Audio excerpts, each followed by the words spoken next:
কি করছি, এখন আমি চা বানাচ্ছি। পানি, সরি 3 কাপ দুধের সাথে 2 কাপ পানি। আমি এটা একটা চামচের সাহায্যে নেড়ে দিব।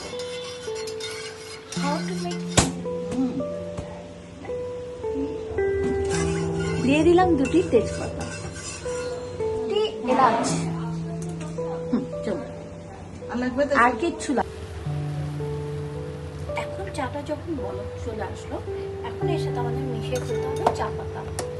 ঠিক আছে, তো আমরা নিয়ে নিলাম চা পাতা। এখানে আছে চা পাতা। Wow, এটা কি চা পাতা আমি জানি না, বাট মনে হয় অনেক ফ্যান্সি কিছু। হ্যাঁ, দ্যাটস ওয়াই এখানে, আর আমরা যেহেতু এটা কোনো স্পন্সর্ড ভিডিও না, তাই আমরা কোনো ব্র্যান্ডেড করছি না। আমরা কোনো ব্র্যান্ড রিভিল করব না।